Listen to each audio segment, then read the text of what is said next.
Donc aujourd'hui, on se retrouve dans un contexte aussi bien historique que géographique assez particulier. Géographique parce qu'on est à côté d'un immeuble de grande valeur architecturale et urbanistique, un immeuble de l'architecture paquebot. Le contexte historique, c'est qu'aujourd'hui, on est à la veille d'une semaine du commencement de la démolition d'un immeuble d'une telle valeur qui s'est vu démolir le dimanche dernier. Le Conseil de l'ordre des architectes de la région Marrakech-Safi aujourd'hui appelle à une mobilisation totale de toutes les sensibilités de la ville. Donc comme vous savez, Marrakech il est constitué certes par la Médina qui est classée patrimoine mondial, mais il est constitué aussi par le quartier du Guiliz, de l'hivernage, qui ont marqué l'identité architecturale et urbanistique de la ville pendant un certain moment, depuis 1912 jusqu'à 1960. Donc c'est une architecture assez spécifique, assez particulière et qui a contribué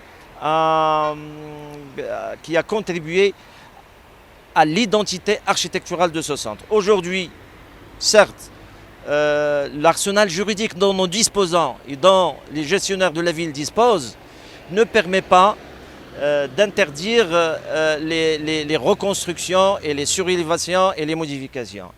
Mais cependant, nous devrons être, nous tous, conscients de ce qui se passe parce que nous sommes en train aujourd'hui d'effacer une période historique de la ville. Le quartier Guiliz et le quartier l'hivernage et aussi bien des quelques poches en intramuros qui ont été construites par d'autres architectes entre 1912 et 1960, notamment l'hôtel de ville, qui n'a jamais été une bâtisse avant le protectorat, mais qui a été construit au moment du protectorat. Mais c'est un bâtiment repère, un bâtiment avec une grande valeur architecturale. Nous avons l'immeuble Gidel.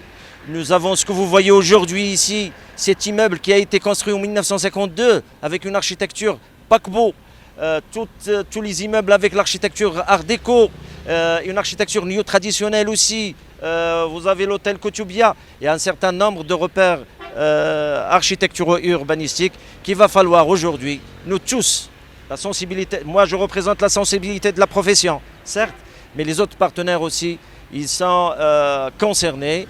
La préservation pourrait se faire sous plusieurs formes, notamment en commençant par collecter tous les documents, les relevés, les photos, les vidéothèques pour tous les bâtiments repères de cette zone et de ces quartiers.